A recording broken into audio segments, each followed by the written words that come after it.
இன்றைக்கி வர ரிசல்ட்டு நான் பாஸ் ஆகிடுவேன். ஆனால் எனக்கு நம்பிக்கை இருக்குது.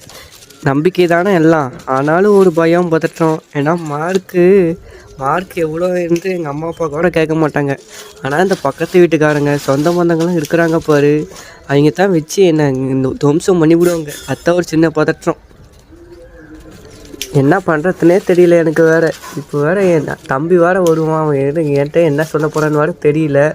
அவன் பார்ப்போம் என்ன பண்ணுறதுனே தெரியல. இந்த ரிசல்ட்டு வேறு 9 மணி. அண்ணா அண்ணா டேய், அங்கெல்லாம் அவனை தேடிட்டு இருக்கிறாங்கடா.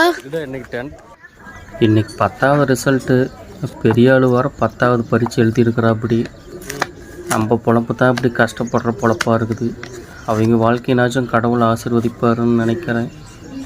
அவங்கனாச்சும் எது கம்ப்யூட்டர் கம்பெனி அது இதுன்னு வாழ்க்கையை நல்லா தேடி நல்லா ஆசீர்வாதமாக இருந்தாங்களா, வயசான காலத்தில் நாம் ரொம்ப சந்தோஷப்படலாம்.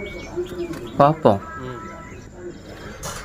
டேய் அண்ணா, இன்றைக்கி வேறு ரிசல்ட்டு. நீ என்ன பண்ணலான்னு இருக்கிற? பாஸ் ஆயிடுவ. அதுக்கப்புறம் ஃப்யூச்சரில் என்ன பண்ணலான்னு இருக்கிற?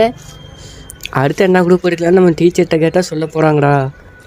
டீச்சர்கிட்ட கேட்கலாம் இல்லை, உனக்குன்னு ஒரு எய்ம் இருக்குமில்ல, அதை சொல்கிறேண்ணா. நான் ஏஐக்கு படிக்கலான்னு இருக்கிறேன். அதுக்கு என்ன கோர்ஸோ அது டீச்சர்கிட்ட கேட்டால் அவங்க சொல்ல போகிறாங்க. ஏய் அப்படின்னா என்னதுரா? அது ஆர்டிஃபிஷியல் இன்டெலிஜென்ஸா. அது உனக்கு தெரியும்னு நான் பெருசானது அப்புறம் உனக்கு சொல்கிறேன். இது சரிண்ணா. சரிடா, நீ 10வது நல்லா படித்து நல்ல மார்க் எடுத்து ஃப்யூச்சரில் அம்மா அப்பாவுக்கு பெருமை வாங்கித்தடா.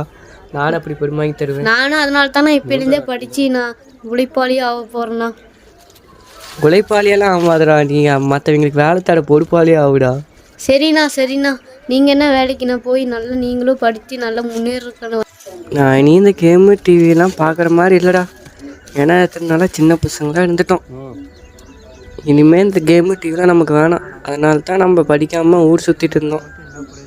இதுக்கு மேலேனாச்சும் நல்லா வீடு குடும்பம் அப்படின்னு நாங்கள் வேலை செஞ்சுட்டு சந்தோஷமாக இருப்போம்.